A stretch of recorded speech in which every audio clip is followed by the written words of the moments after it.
Hello everyone and welcome back.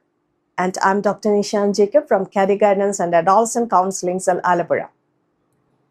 Today, we are dissecting a critical piece of political analysis that helps us understand the current shift in global power dynamics.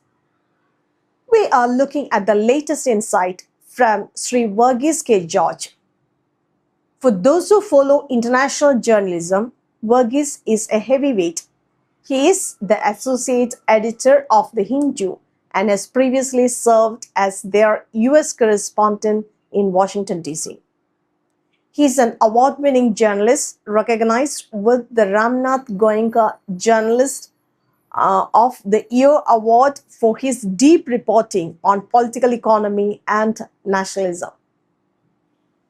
Today's discussion centers on two major recent events: the capture of Venezuela's president by the United States forces, and a tragic shooting involving the federal agents in Minneapolis. To understand where the US is heading, Sri Verghese points us that two starkly different scenes from the last week. On January 3rd, in a dramatic America First display of power, United States forces captured the president of Venezuela and took him to New York. On January 7th, just days later, a domestic tragedy struck in Minneapolis where a US citizen, Renee Nicole Good, was shot during an immigration and customs enforcement operation, ICE. Why are these two events linked? Because they highlight the two dominant voices within President Trump's administration, Sri Marco Rubio and Sri J.D. Vance. Let's talk about the Secretary of State, Marco Rubio. Rubio represents the interventionist side of the Make America Great Again, MAGA movement. The cheerleader, Marco Rubio. Rubio described the Venezuela operation as blazing. He sees this as a three-step process of America: stabilize, recovery, and transition. Secondly, Rubio is a traditional hawk. He strongly supports Israel and a fierce critic of Vladimir Putin. As Sri Verghese notes, Rubio was not always a Trump loyalist. He has transformed from supporting amnesty for undocumented residents in 2013 to being a champion of America First, America's foreign policy today. Now contrast that with the Vice President Sri J.D. Vance. While Rubio focuses on foreign shows, Vance focuses on domestic base, defending ICE. After the Minneapolis shooting, while others were asking questions about the federal conduct, Vance stepped in to defend the officers.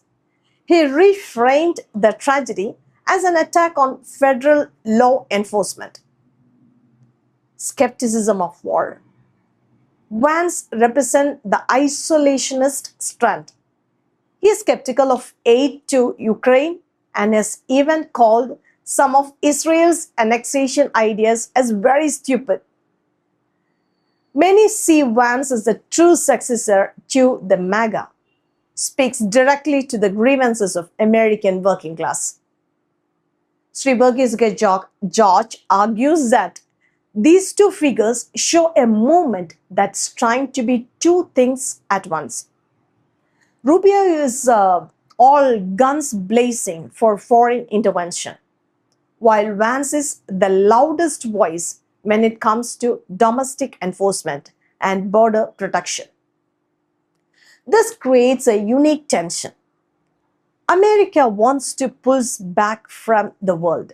That's Vance's view, but also wants to forcibly reassert its dominance. That's Rubio's view.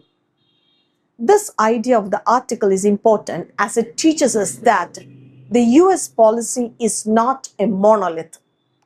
is a complex alliance of different ideologies. If we want to predict how the US will interact with India, Israel, or Russia, we have to understand this internal tug of war between the interventionism and isolationism. This twin priority of strict immigration and assertive foreign policy will define the global politics for the next few years. Sri Verghese K. George's analysis reminds us that behind every news headline is deeper strategy of power. Thank you for joining me at Career Guidance and Adolescent Counseling Cell Alabora. See you in the next one.